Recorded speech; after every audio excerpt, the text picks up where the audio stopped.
Hello, my dear friends. Today, I want to share my story with you, a story that might feel like yours. A story about struggle, fear, and finally, confidence. My name is Emma Carter. I'm 22 years old, and I live in Austin, Texas, United States. I'm a college student, majoring in business administration. English is my first language, but speaking fluently with confidence, especially in public or with new people, has always been a challenge for me. I used to struggle with expressing my thoughts clearly, feeling nervous in conversations, and sometimes even avoiding situations where I had to talk to people. But over time, I found ways to overcome these fears, and today, I can confidently say that I enjoy talking to people in English. If you've ever felt nervous speaking in English, if you've ever wanted to improve your speaking skills but didn't know where to start, then this story is for you. Let me take you back to where it all began. I grew up in Austin, Texas, in a middle-class family. My parents, Mark and Laura Carter, were both hardworking people. My dad worked as an accountant, and my mom was a school teacher. I also have a younger brother, Jake, who is 18 years old and still in high school. Growing up, I was always shy. I was good at writing and reading, but when it came to speaking, I would freeze. In school, whenever the teacher asked me to speak in front of the class, my heart would pound, my hands would get sweaty, and my voice would shake. I knew the answer, but I just couldn't get the words out properly. One of the hardest moments in my life was when I had to give a presentation in high school. It was for my history class, and I had spent days preparing my slides. I knew my topic well, but the moment I stood in front of the class, my mind went blank. I stuttered, my voice cracked, and I could hear my classmates whispering. Some were trying to be encouraging, but I felt embarrassed. That day, I decided I never wanted to feel like that again. When I started college, I knew I had to change. I couldn't avoid speaking forever. I had to learn how to talk to people in English confidently. The first step I took was observation. I started paying attention to how other people spoke. I noticed that confident speakers didn't rush their words. They maintained eye contact, and they seemed comfortable, even if they made mistakes. I realized that making mistakes while speaking was normal. Nobody spoke perfectly all the time. The second step was practice. I started small. Instead of avoiding conversations, I made an effort to talk more. At first, it was just small interactions, greeting the cashier at the grocery store, asking my professors questions after class, and talking to my classmates about assignments. I would challenge myself to start at least one conversation every day. One of the biggest turning points for me was when I joined a public speaking club on campus. My friend, Olivia, convinced me to attend a meeting. I was terrified, but I went. At the meeting, everyone had to introduce themselves and speak for 1 minute about any topic. My turn came, and I was so nervous, but I pushed through. My voice was shaky, but I did it. The members were kind and supportive, and I realized that the fear was mostly in my head. Over time, I learned techniques that helped me become a better speaker. I practiced speaking slowly and clearly. I learned how to organize my thoughts before speaking. I also started recording myself to analyze my speech and improve my pronunciation. One of the best things I did was speaking in front of a mirror. It helped me become comfortable with seeing myself speak. I would pretend I was having a conversation with someone and practice different topics. This helped me build confidence in how I presented myself. Another important thing I did was reading out loud. Whenever I read a book or an article, I would read it aloud to practice my pronunciation and fluency. This also helped me get used to hearing my own voice. I also learned the importance of body language. Good speakers don't just use words. They use their hands, facial expressions, and posture to communicate effectively. I practiced standing tall, making eye contact, and using my hands naturally while talking. One of the hardest challenges was handling unexpected conversations. Sometimes I would be in a group discussion, and someone would ask me something I wasn't prepared for. In the past, I would panic, but I trained myself to stay calm. I learned to pause, take a breath, and then respond. The real test came when I had to give a presentation in my college business class. This time, I was prepared, not just with the material, but with confidence. I stood in front of the class, took a deep breath, and started speaking. I didn't rush. I made eye contact. I even smiled. And guess what? I did well. My professor complimented my clarity, and some of my classmates told me they enjoyed my presentation. That moment proved to me that I had truly improved. After that triumphant presentation, my journey took an exciting turn. I soon realized that every step forward opened up new opportunities to practice speaking, connect with people, and even push myself into unexpected challenges. My newfound confidence wasn't just limited to the classroom. It spilled over into every part of my life. I started seeking out events and activities on campus that allowed me to interact with others. And that was when I joined a student-run business competition team. Working with a diverse group of talented students.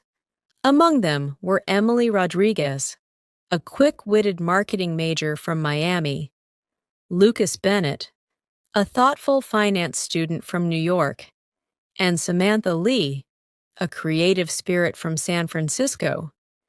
We were tasked with developing a comprehensive business proposal for a startup challenge. During our brainstorming sessions at a local cafe in downtown Austin, we would share ideas, debate strategies, and sometimes even disagree fiercely, yet always respectfully. The meetings were long and challenging, but they taught me a lot about the art of conversation. I learned that listening was as important as speaking, and that the beauty of discussion lay in the diversity of thought. Every discussion was a chance to further hone my English and to learn new vocabulary, as well as cultural references that made our debates richer and more engaging. As the weeks turned into months, I found myself taking on more leadership roles. I began coordinating our team's weekly meetings and even started moderating discussions when disagreements arose. One memorable evening, our group gathered at a quiet park in Austin, the city lights reflecting on the small pond nearby. I was tasked with leading a discussion on risk management in business, a topic that initially terrified me because of its complexity. However, as I started sharing my research and personal insights, I realized that my teammates weren't just waiting for me to speak. They were engaging, asking thoughtful questions, and even sharing their own challenges. In that moment, I recognized that every person in that circle was learning from each other. The support and camaraderie in that group made me see how much growth could happen when people speak openly and honestly. There were times when the path wasn't smooth. I remember a particular group meeting when a misunderstanding about the project's direction led to tension. Emotions ran high, and for a few moments, the conversation nearly derailed. I felt that familiar twinge of anxiety creeping in, and for a split second, I wanted to retreat. But then I remembered all the progress I had made, the presentations, the public speaking club sessions, the countless conversations at the grocery store and in hallways. I took a deep breath and calmly clarified my points, asking others for their perspective. Slowly, the discussion returned to a constructive tone, and we reached a consensus. That experience taught me that conflict was not a sign of failure, but rather an opportunity to learn how to communicate even better and to understand different viewpoints. Beyond the competition, my campus life became a fertile ground for personal and professional growth. I began volunteering at community events organized by the university's cultural exchange program. At these gatherings, I met international students from every corner of the globe, from Japan and Germany to Brazil and South Korea. Each conversation was a bridge between cultures, a chance to learn not only about different accents and idioms, but also about diverse ways of life. I found that my ability to speak clearly in English allowed me to serve as a kind of informal ambassador, welcoming newcomers and helping them adjust to life in the United States. In return, I learned a great deal about humility, respect, and the universal desire for connection. One day, while attending a networking event at a local business incubator, I met Mr. Jonathan Price, a seasoned entrepreneur known for his work in the tech startup scene.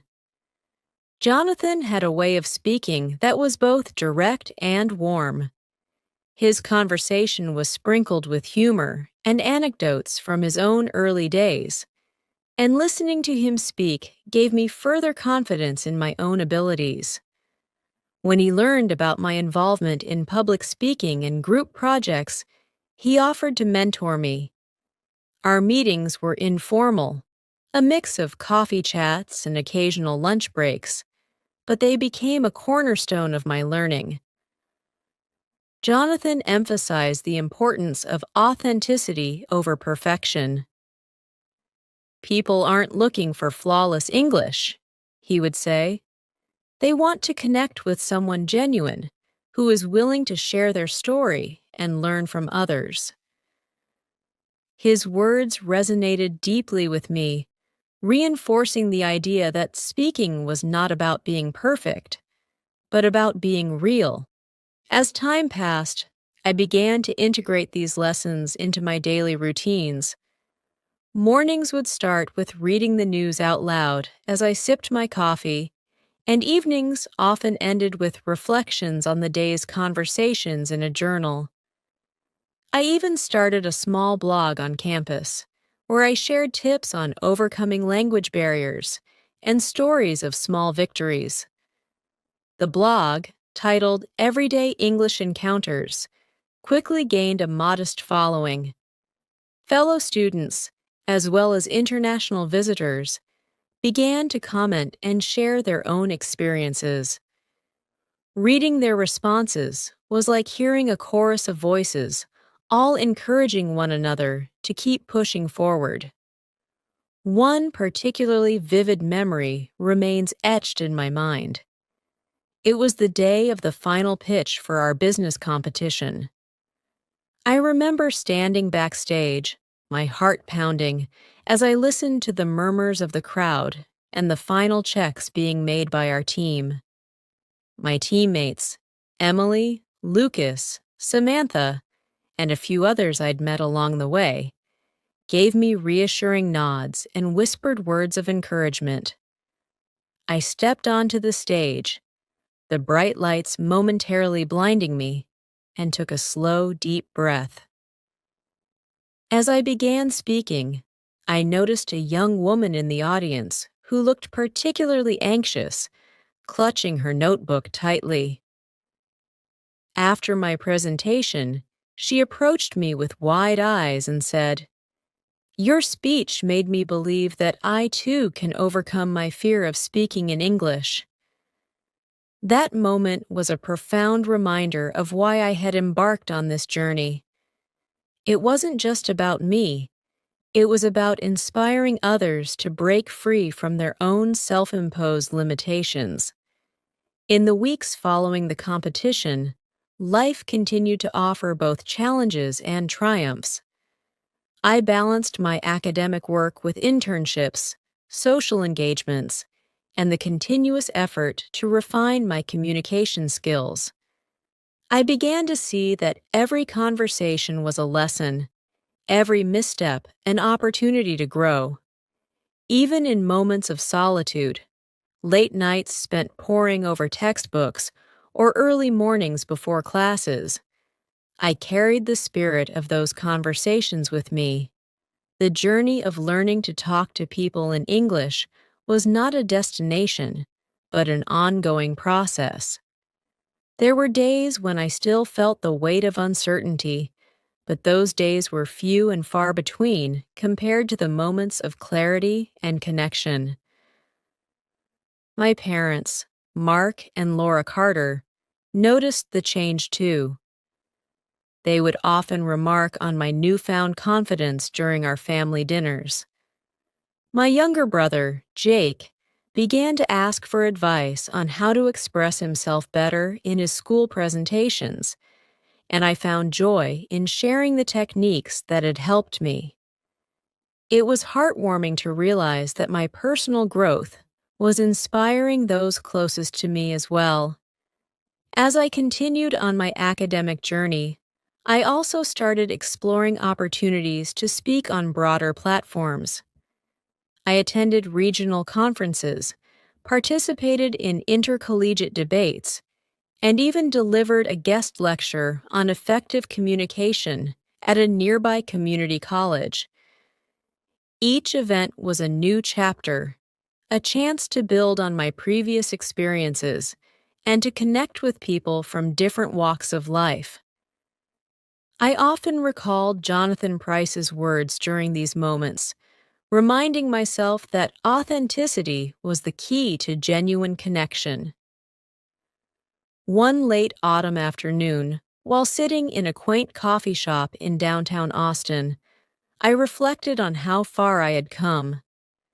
The aroma of freshly brewed coffee, the soft hum of background conversations, and the comforting rhythm of life around me all converged to create a perfect moment of introspection. I realized that my journey had been shaped not only by the successes, but also by the struggles and moments of vulnerability. Each stumble had been a stepping stone, each fear a challenge to be overcome. I had learned that speaking, really speaking, was as much about listening as it was about expressing oneself. It was about creating bridges between hearts and minds. That day, I decided to take my journey a step further. I began planning a community workshop titled Connecting Through Conversation, designed to help others overcome their fears of speaking in English. The workshop was open to everyone, from local high school students to recent immigrants who might feel overwhelmed by the cultural and linguistic challenges of living in the United States. I partnered with a few of my peers, including Olivia, who had been my first push into the world of public speaking, and Emily, whose creative insights always sparked lively discussions. Together, we crafted sessions that combined interactive activities, role-playing scenarios, and group discussions. The first workshop was held at a community center in Austin.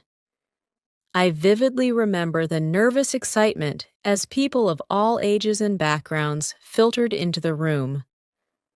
Some wore traditional business attire, while others were in casual clothes. Some spoke hesitantly, while others chatted with ease. I began by sharing my own story, detailing the years of struggle, the countless hours of practice, and the transformative experiences that had shaped me. I talked about my early days of stuttering during presentations, the anxiety of stepping onto a stage, and the profound impact of small, everyday interactions that gradually built my confidence. I explained that every single person in that room had the potential to overcome their own hurdles. Questions and comments flowed freely after my talk. A middle-aged man from Houston shared his own story of overcoming a fear of public speaking for work, while a college student from New York spoke about the pressure of academic presentations. Their stories, interwoven with mine, created a tapestry of shared human experience. One participant, a shy teenager named Mia, timidly approached me after the session. She said, "Hearing you speak about your struggles and triumphs made me realize that I'm not alone. I want to try, even if it scares me." That moment, simple yet profound, reinforced the idea that communication was a universal tool, a way to empower not just oneself, but others as well. As the workshop series continued over the next few months, I noticed a transformation in the community. People began to step out of their comfort zones. New friendships blossomed, and individuals started organizing small meetups to practice conversational English. One afternoon, while chatting with Olivia and Lucas over lunch at our favorite campus diner, we laughed about the irony of how our once daunting English conversations had now become a source of empowerment and joy. The United States, with its diverse melting pot of cultures and languages, had taught me that while English was our shared medium, it was the authenticity behind every word that truly mattered. In retrospect, my journey wasn't about mastering a language in the traditional sense. It was about embracing the vulnerability of speaking, the courage to be heard, and the commitment to connect with people on a deeper level. Every encounter, whether it was a casual greeting at a coffee shop or a high-stakes presentation in front of a room full of experts, became a lesson in empathy, resilience, and growth. Looking ahead, I know there will always be moments of hesitation, and the art of conversation will forever be a work in progress. Yet, I am more determined than ever to keep pushing my boundaries, to keep learning, and to keep sharing my story with anyone who might be struggling. For every person who doubts their voice, I want them to know that the journey of communication is filled with challenges, but it is also rich with rewards. My life as a student in the United States continues to be a blend of academic pursuits, personal adventures, and countless conversations. And every time I step up to speak, whether on a stage, in a classroom, or simply during a heartfelt chat, I remember that first day when I vowed never to let fear silence me. That promise has carried me through every obstacle and every victory. As the days turned into months, I found that every new encounter added another vibrant thread to the tapestry of my life. My journey of overcoming the fear of speaking English had become not just a personal quest, but a mission to empower others through authentic, heartfelt conversation. One bright winter morning, I received an invitation to speak at the National Youth Communication Forum in Chicago, a city bustling with diversity and energy. The invitation was both exhilarating and nerve-wracking. I was to share my journey of breaking through barriers and using English as a bridge to connect with people from all walks of life. As I prepared for the forum, I reflected on how far I had come from the timid girl who once hesitated to speak even a single word in public. In the weeks leading up to the forum, my mentor, Jonathan Price, continued to guide me. We spent several afternoons at a quiet coffee shop near the University of Texas, where we discussed not only the logistics of my upcoming talk, but also the deeper aspects of communication, like the balance between expressing one's ideas and truly listening.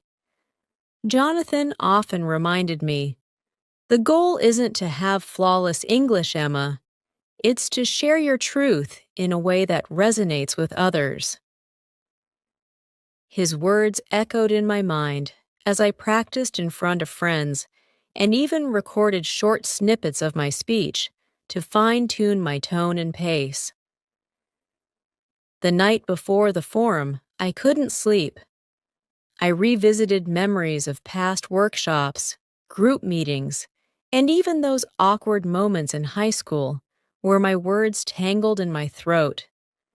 I thought of Olivia's gentle encouragement, of Emily Rodriguez's creative insights, of Lucas Bennett's calm pragmatism, and of Samantha Lee's knack for infusing humor into every discussion. I even remembered Mia's shy smile at the workshop. Each of these faces reminded me that my journey was part of a larger movement toward open and honest communication. On the day of the forum, as I stepped onto the stage in a packed auditorium in Chicago, I felt a calm assurance that had been nurtured through years of persistence and practice. I began by recounting my early struggles, the heart-pounding anxiety before presentations, the relentless self-doubt, and the countless times I almost gave up.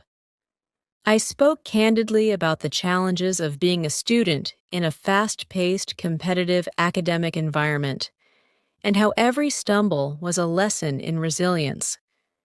The audience, a mix of young professionals, educators, and even community leaders, listened intently. I shared practical tips I'd learned along the way, the importance of pausing to collect your thoughts, the benefits of reading aloud to build fluency, and the surprising power of body language to convey confidence. I emphasized that effective communication wasn't about perfection. It was about connection, empathy, and the courage to be vulnerable. During the question and answer session that followed, a young woman named Alicia from New York asked, "How did you overcome the fear of judgment when you started speaking in public?" I paused, remembering the many instances when I had felt the sting of criticism and the overwhelming pressure of expectation. I answered, "I learned that every word, even a hesitant one, is part of my story. I embraced my imperfections and realized that my genuine desire to connect with you all mattered more than flawless grammar or perfect pronunciation." The room filled with nods and warm smiles, and I could sense that my words were resonating deeply. After the forum, I received a flood of messages and emails from people all across the country, students, professionals, immigrants, and even retirees, sharing their own struggles and triumphs with speaking English. One email from a man named Michael Anderson from San Francisco stood out. He explained how my talk had inspired him to start attending local meetups to practice his conversational skills, something he had long resisted due to his shyness. It was incredibly moving to realize that my journey had sparked a ripple effect, encouraging others to step out of their comfort zones. Buoyed by the success of the forum, I decided to embark on another initiative. Alongside Olivia, Emily, Lucas, Samantha, and a few other friends from various backgrounds, I organized a series of cafe conversations in different cities across the United States. These informal gatherings were held in local coffee shops, community centers, and even outdoor parks, wherever people felt comfortable. The idea was simple: to create a space where anyone, whether a student, a working professional, or an immigrant, could practice speaking English in a relaxed, supportive environment.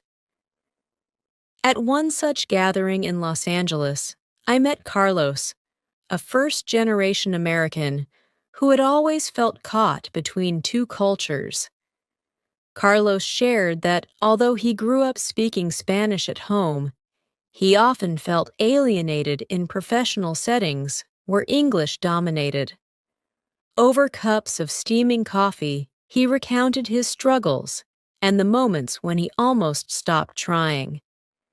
Listening to his story reminded me that language was much more than a tool for communication.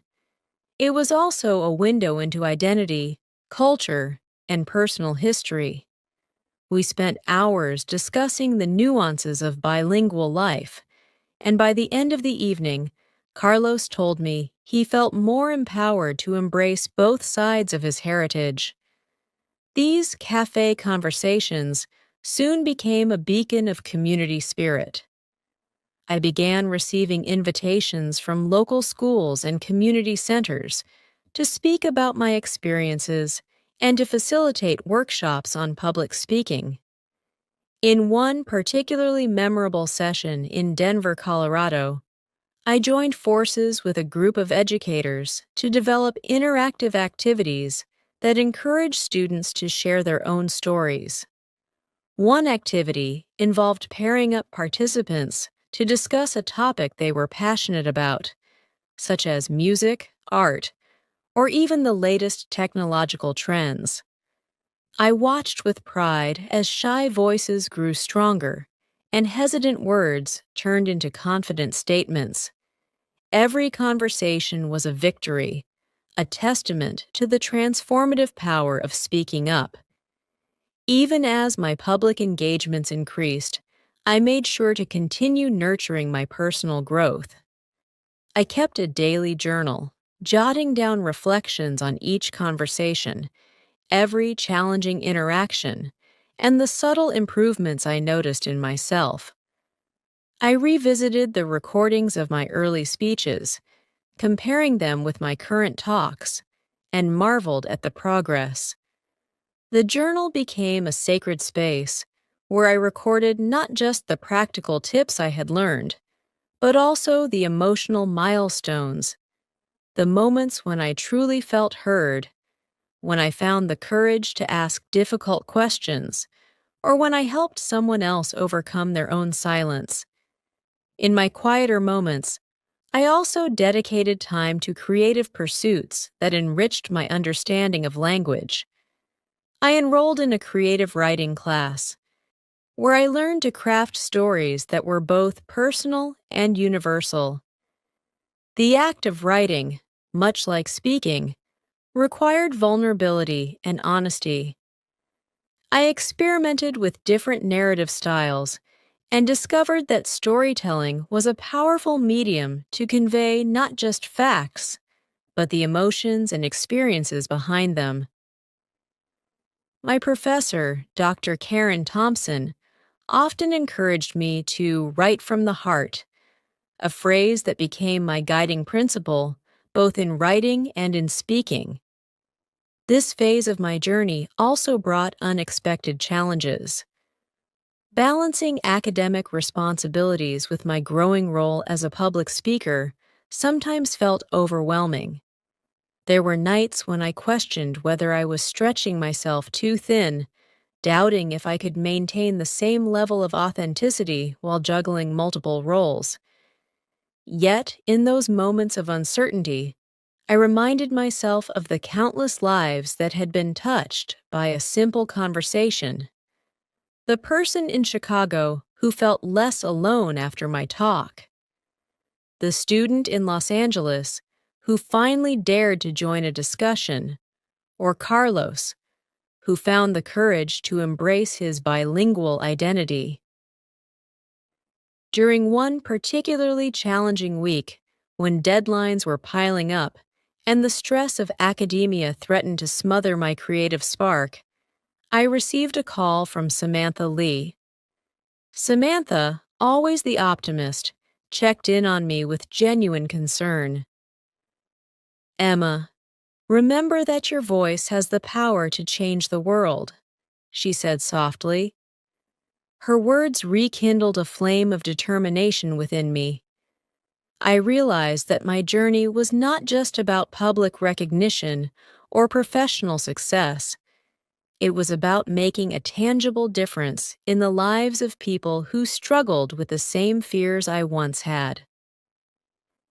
Encouraged by this renewed sense of purpose, I began planning a nationwide podcast series called Conversations That Connect.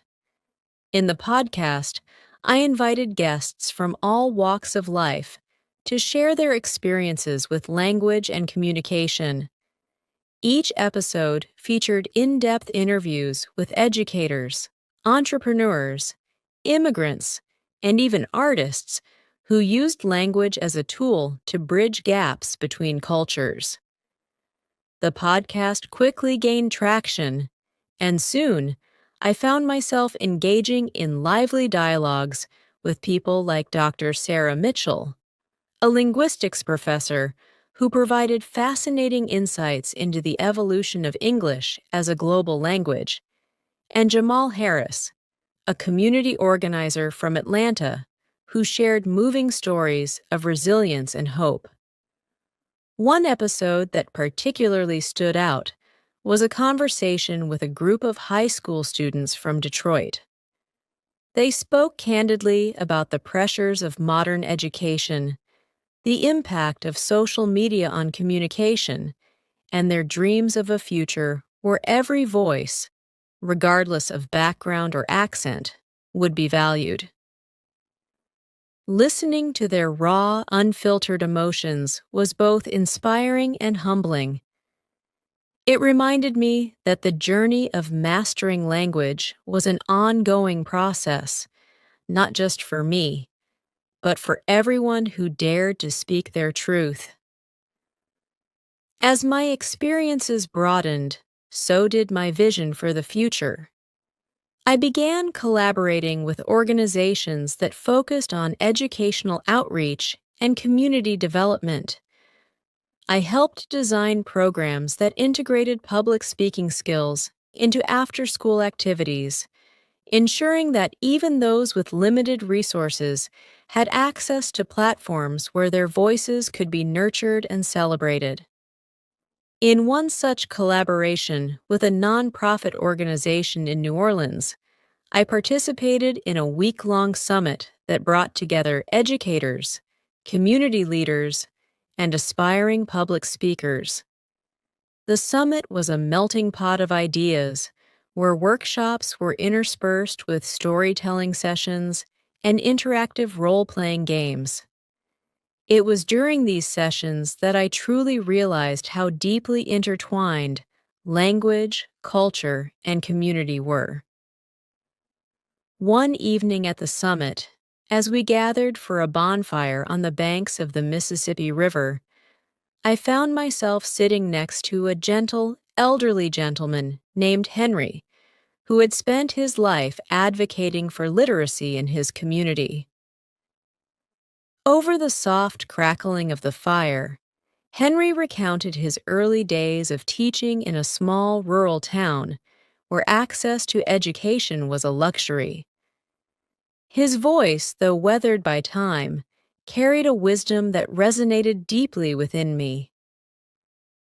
"Language is not just a means of communication, Emma," he said quietly. "It is the heartbeat of a community." His words sparked a profound realization. Every conversation we have, every word we speak, is a testament to our collective humanity. By the time I returned to Austin, my life had become a rich mosaic of experiences, a blend of academic pursuits, public engagements, personal reflections, and community service. I continued to work diligently on my studies, but I also made time to nurture the relationships that had blossomed along my journey. Family dinners with Mark, Laura, and Jake became a cherished ritual where stories flowed as freely as the laughter that filled our home. Even in the midst of a busy schedule, I found solace in quiet walks around Lady Bird Lake, where the natural beauty of Austin offered a moment of reflection and peace. My journey had taught me that effective communication was not a solitary endeavor. It was a dynamic interplay of speaking and listening, of sharing and learning. Each new experience, whether triumphant or challenging, added a layer of depth to my understanding of language and human connection. I had learned that the true power of English, or any language, lay in its ability to break down barriers and build bridges between people. Now, as I continue to navigate the complexities of life, I carry with me the lessons learned from every conversation, every stumble, and every triumph. I am more than just a student or a public speaker. I am a storyteller, an advocate for open dialogue, and a firm believer that every person, regardless of their background, has a unique voice that deserves to be heard. Looking forward, I plan to expand Conversations That Connect into a broader platform, reaching even more people through workshops, digital forums, and community events.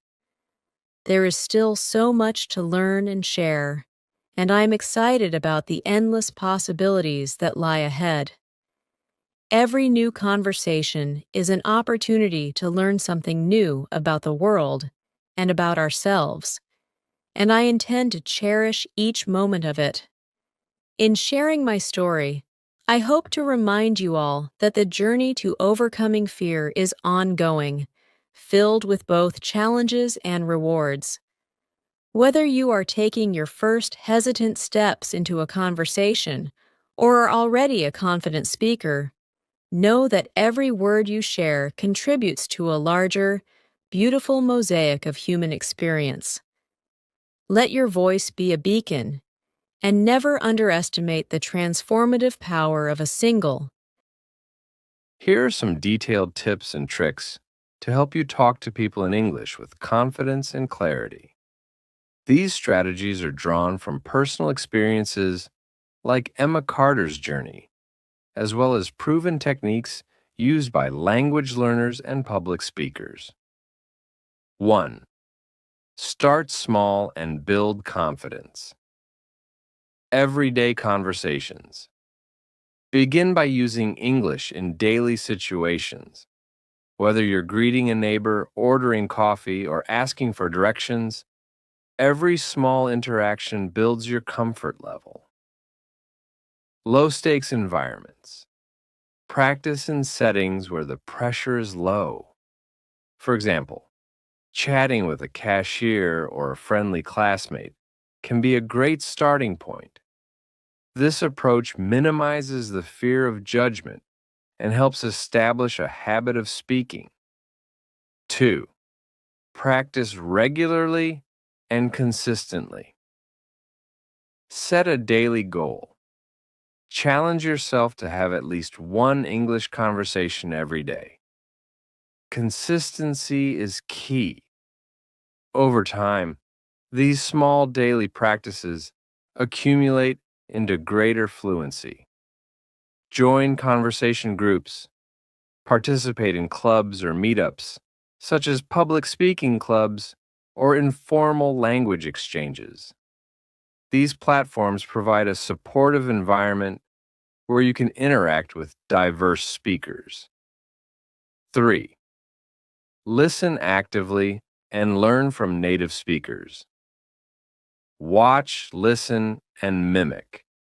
Engage with podcasts, movies, TV shows, or YouTube channels in English. Pay attention to pronunciation, intonation, and colloquial expressions. Mimicking these elements can help you develop a more natural accent and rhythm.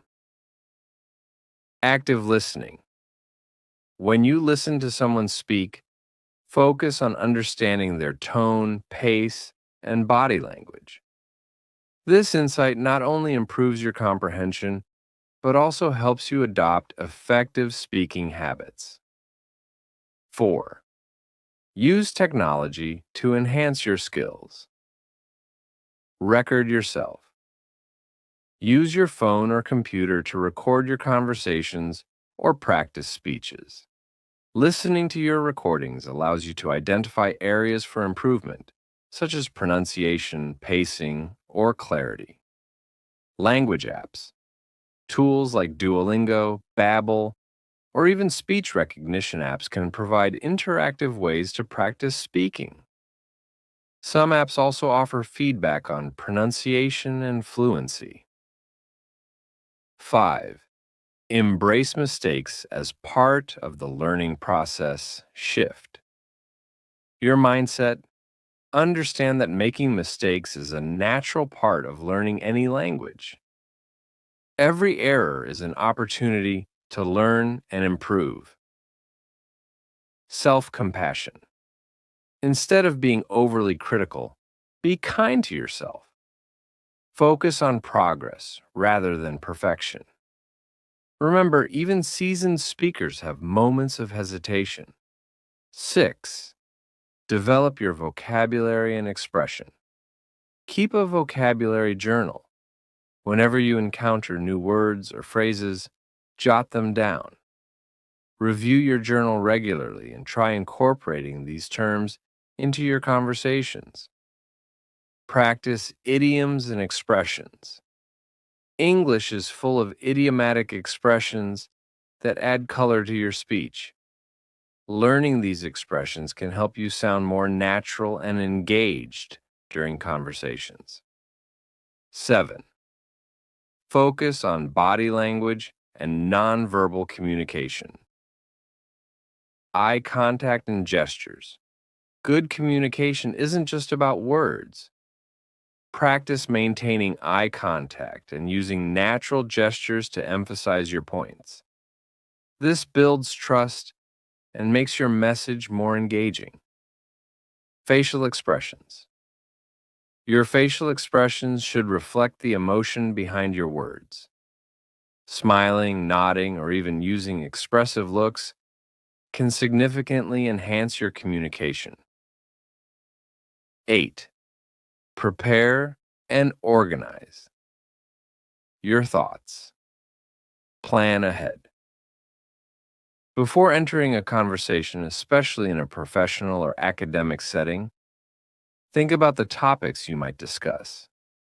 Preparing a few points in advance can help reduce anxiety and keep your conversation flowing. Use structured techniques.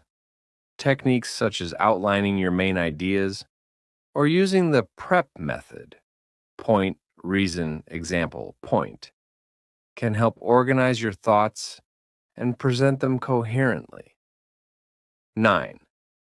Practice reading out loud. Daily reading.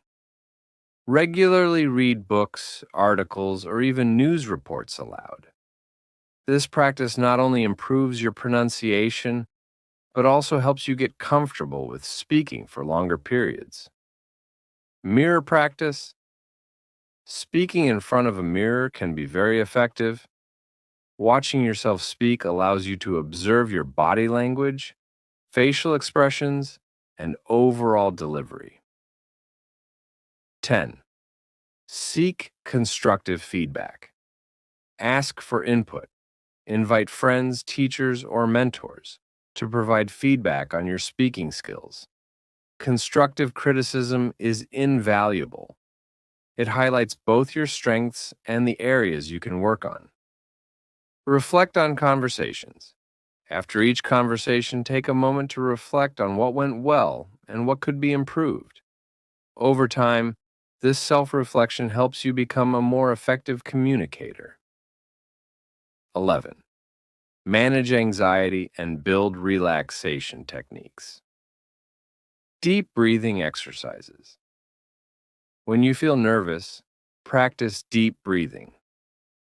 Inhale slowly, hold for a few seconds, and exhale slowly. This helps calm your nerves and centers your focus.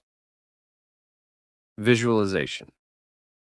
Imagine a successful conversation or presentation before it happens.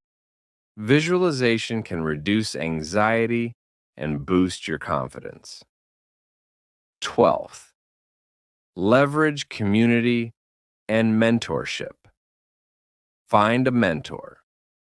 A mentor who has experience in public speaking or language learning can provide guidance, support, and encouragement.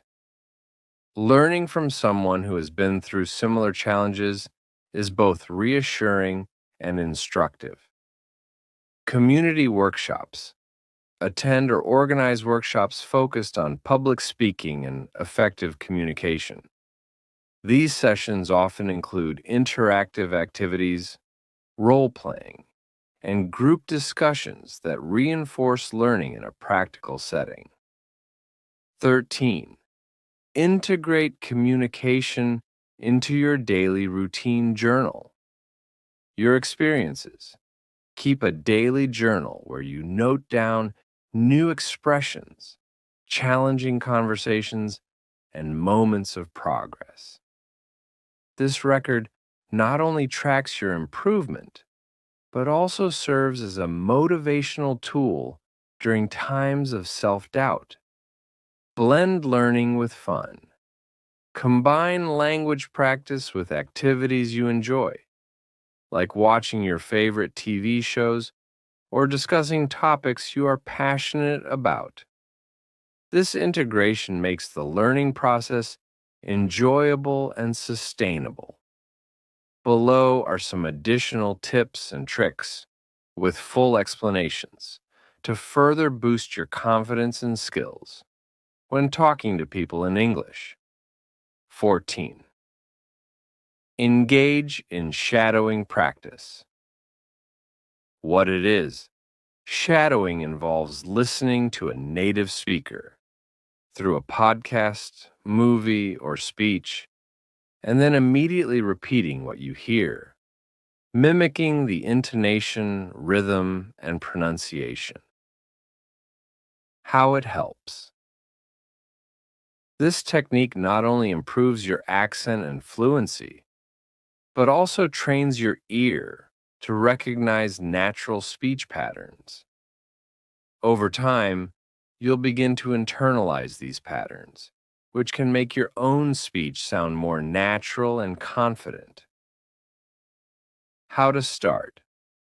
Choose a short video or audio clip, play it back slowly, and repeat along with it. Gradually, increase the length of the segment as you become more comfortable. 15. Participate in online language communities. What it is. Join online platforms and forums such as Tandem, HelloTalk, or even subreddits dedicated to language learning. These communities allow you to converse with both native speakers and fellow learners in a supportive environment. How it helps. Regular online interaction gives you the opportunity to practice real-life conversations without the pressure of face-to-face interactions. You can exchange messages, join voice chats, or even set up video calls. How to start. Create an account on one of these platforms. Introduce yourself, and start by joining group discussions or one-on-one chats. Many communities also host virtual meetups or language exchange events.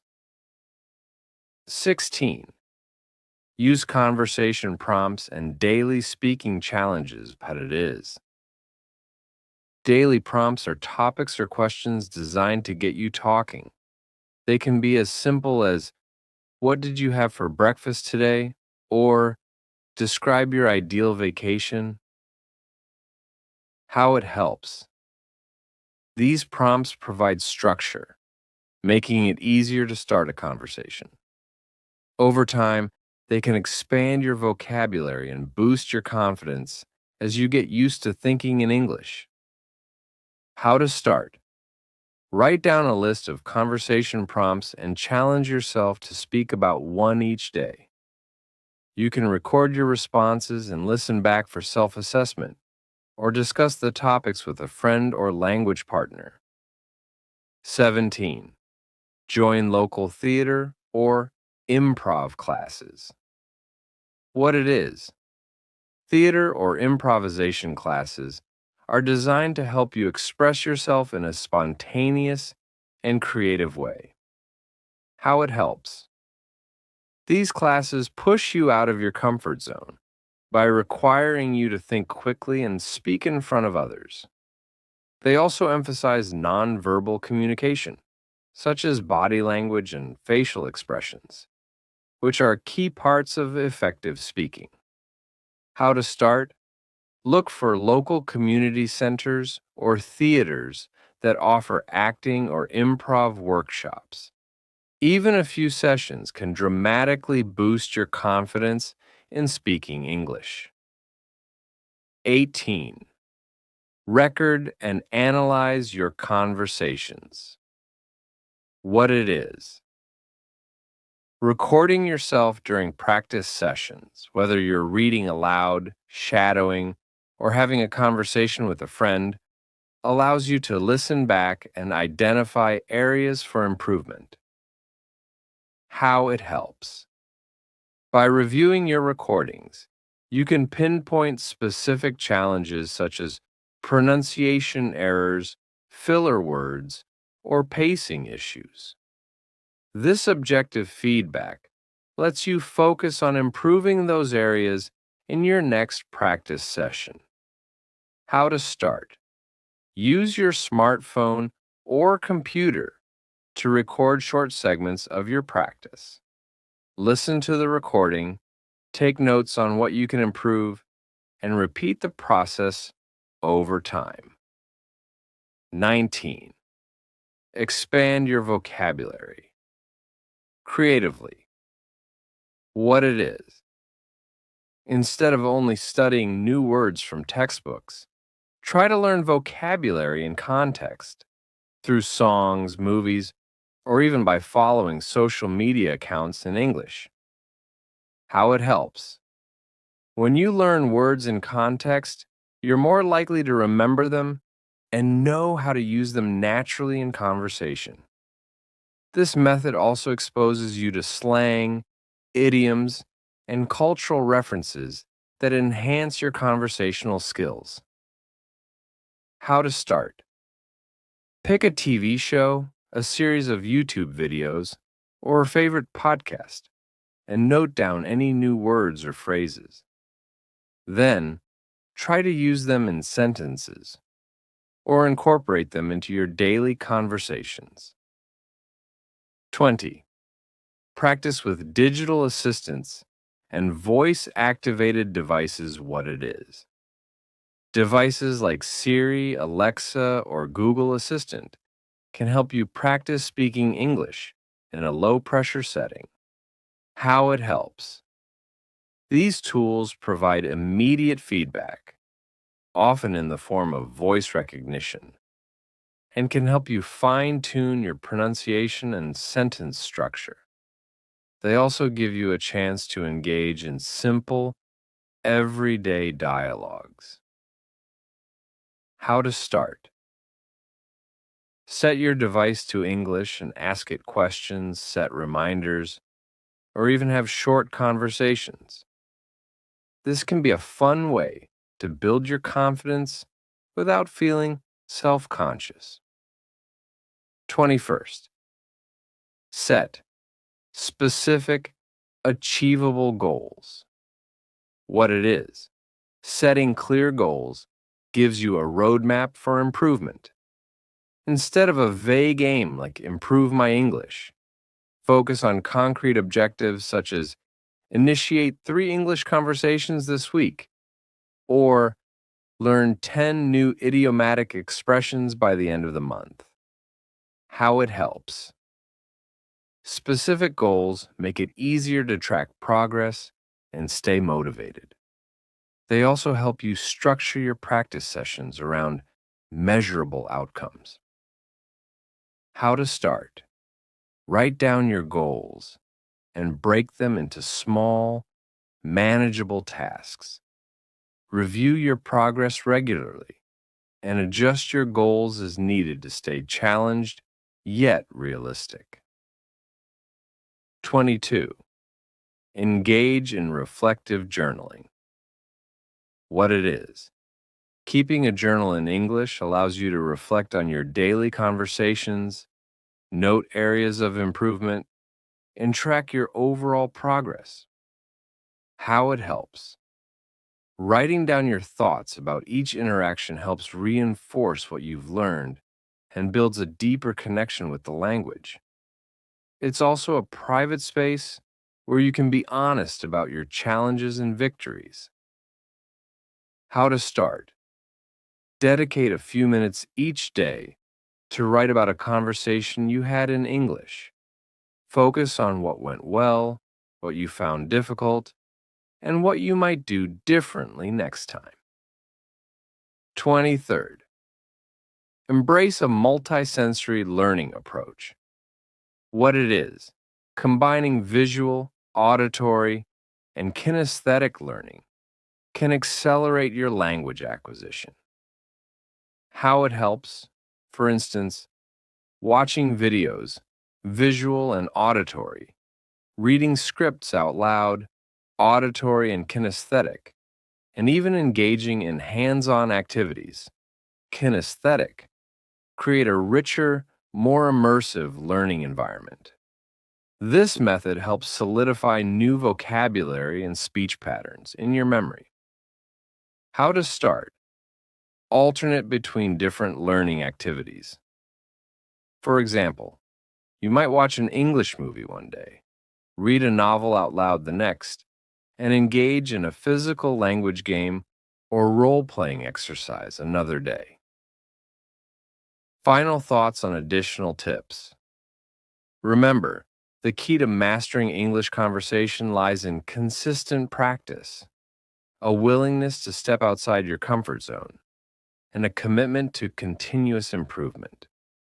Try integrating these additional techniques into your daily routine, and over time, you'll notice not only an improvement in your fluency and confidence, but also a deeper, more natural connection with the language.